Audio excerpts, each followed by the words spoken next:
Assalamualaikum warahmatullahi wabarakatuh. Sampai ketemu lagi, sampai jumpa lagi bersama channel YouTube Pemburu Berkah Waliullah.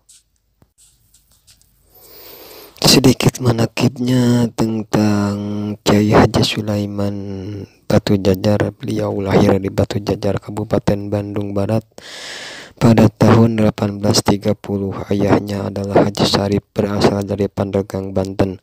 Haji Sarip masih keturunan Syekh Maulana Yusuf. Ibunya adalah Hajah Siti Mulia, putra seorang petinggi Kabupaten Bandung.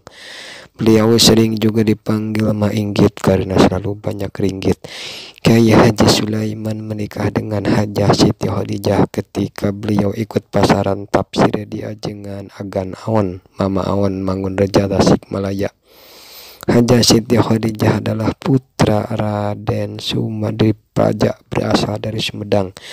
Masih keturunan Gesan Ulun. Ibunya Hajah Siti Khadijah adalah Hajah Fatimah, berasal dari Tasikmalaya, keturunan Sukapura. Kiai Haji Sulaiman menghabiskan masa kecilnya di Batu Jajar karena anak tunggal. Kasih sayang ayah dan ibunya tertumpu kepadanya. Pada usia 6 tahun, beliau jadi murid sekolah dasar HIS dan di sana mulai belajar bahasa Belanda.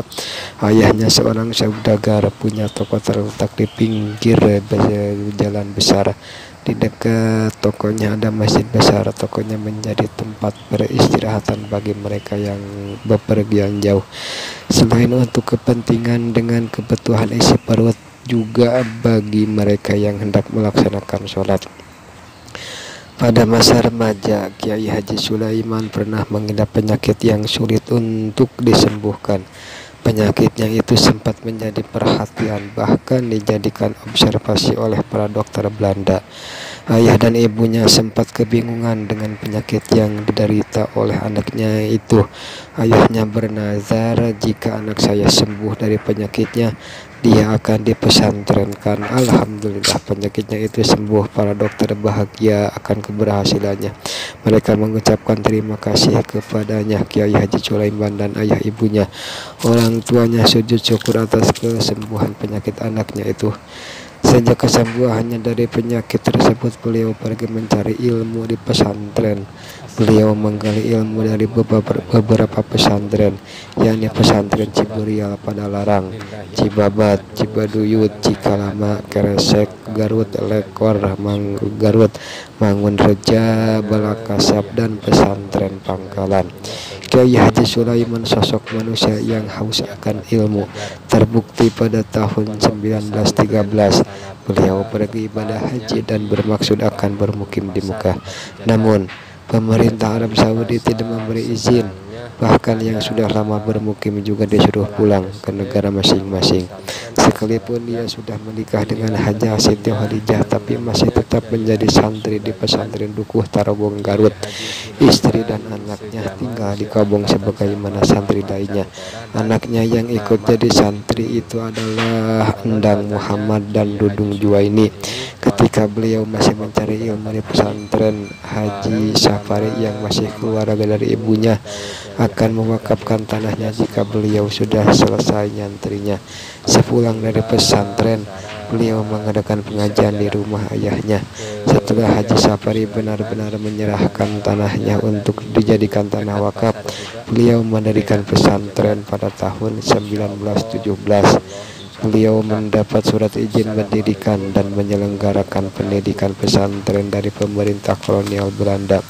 Beliau adalah ulama besar. Santrinya selain dari daerah Kabupaten Bandung, Bandung Barat, Kota Bandung, Kota Cimahi juga tersebar di berbagai daerah: Sukabumi, Garut, Cianjur, Sumedang, Banten, Tasikmalaya, dan sebagainya. Untuk memenuhi kebutuhan sehari-harinya, beliau menjual hasil pertanian yang dikelola bersama-sama santrinya dan hasil bagi hasil dari tanah yang diparokan kepada masyarakat. Istrinya selain membatik juga senang membuat kue untuk dijual di pasar Batu Jajar. Kebetulan rumah dan pesantren terletak di depan pasar Batu Jajar. Dalam mendidik santrinya, beliau dibantu oleh putranya yang tertua, yakni Kiai Haji Endang Mahmud. Putranya yang tertua ini pernah bermukim di Mekah selama 10 tahun. Keilmuannya tidak diragukan lagi. Beliau sangat terbantu oleh putranya itu. Kitab-kitab yang dibawa dari Mekah sangat banyak, 4 ton dari berbagai kajian keislaman. Namun sayang, usia Kiai Haji Endang Mahmud pada usia relatif masih muda sudah dipanggil oleh Yang Maha Kuasa.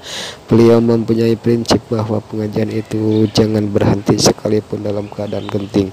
Sekalipun seorang dalam keadaan apapun, pengajian tidak berhenti. Sekalipun ketika sibuk harus evakuasi, pengajian tetap diselenggarakan. Santri-santrinya ikut evakuasi mengungsi ke berbagai daerah, dari gunung ke gunung, mengarungi sungai, mendaki gunung, melewati hutan dan semak belukar. Pengajian diselenggarakan di tempat terbuka atau di rumah penduduk atau di rumah santri yang terlewati oleh tujuan evakuasi. Tempat evakuasi di sekitar daerah Ciamplas, Cililin, Rancapanggung, Sindang, Kereta, Cijeduk dan sebagainya. Intensitas kegiatan pengajian menurun setelah beliau sering sakit, harus pergi ke dokter atau harus dirawat di rumah sakit. Tapi sekalipun demikian, beliau menitipkan pengajiannya kepada santri-santrinya yang sudah senior. Pada tanggal 27 September 1907 Hijri, Kiai Haji Sulaiman wafat. Dipanggil Yang Maha Kuasa meninggalkan istri dan 8 anaknya, yakni Mu'alim Dudung, Juwaini, Hajah Siti Maskiyah, Kiai Haji Fahrudin, Hajah Siti Juwairiyah, Siti Rahmah, Atang Ruswita, Siti Jubaidah. Meninggal dengan tenang pukul 23.30 WIB di tempat kediamannya di komplek pesantren As-Salafiyah Batu Jajar. Setelah Kiai Haji Sulaiman wafat, pesantren As-Salafiyah diasuh oleh putranya Mu'alim Udung Juwaini. Wassalamualaikum warahmatullahi wabarakatuh.